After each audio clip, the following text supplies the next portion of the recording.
So here we are today. We're installing our Mary log cabin for one of our valued customers, and as you can see on the plans here, it's just a double door pent cabin with no side windows, but the customer's requested a side window on each side wall, so we have to cut these into the building. What we've done so far, as you can see, we've built the wall up. We've already cut out the logs either side of the window. Okay, and when you're fitting log cabins, you always need to leave expansion gaps.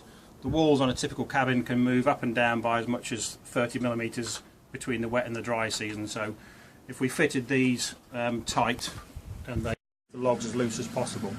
So we've come up on whole logs to this point here, and as you can see, if this was the next log, it's actually a long log, but if this was the next log, if we drop that in, it actually doesn't meet.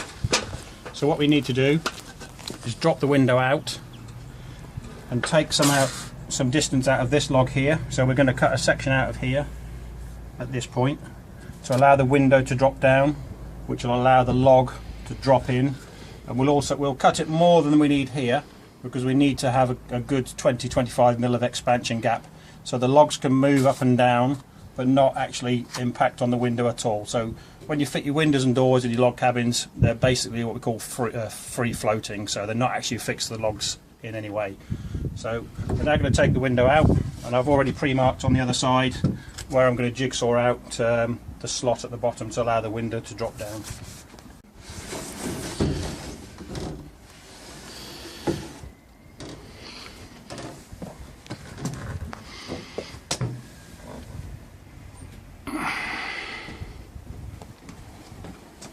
We'll come on to the inside of the cabin now, because this is where I've pre-marked it. So you can see where I've pre-marked. So where the log didn't, well, the log was actually higher than the top of the window, i.e. you had a gap at the top. What we're going to do is we're going to take that much out, which is to about here, and then this from here to here, which is 20mm or so, 25mm, that's the expansion gap. So that will leave you a gap all around your window, no matter what the moisture content of the timbers are doing, i.e. raising and falling in the different moisture contents. So we're going to jigsaw this out now, and then we'll drop the window back in, and we'll be able to put the top log on properly.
So we've taken that slot out now. That's given us another 20-30mm of clearance around the window. So I'm going to drop the window in now.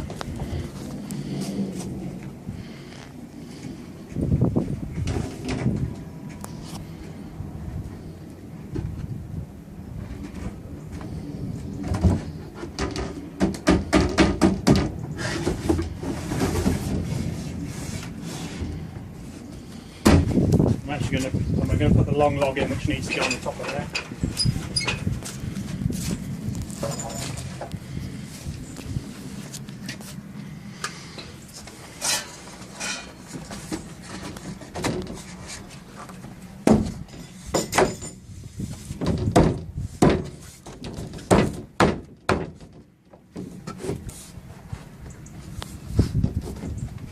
That's it. As you can see, log straight through. We've got some expansion gap.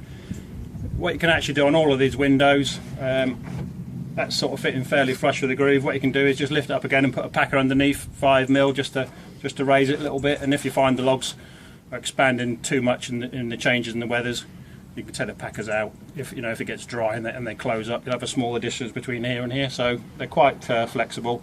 Just leave yourself plenty of room. Obviously, what you need to make sure there's no gap above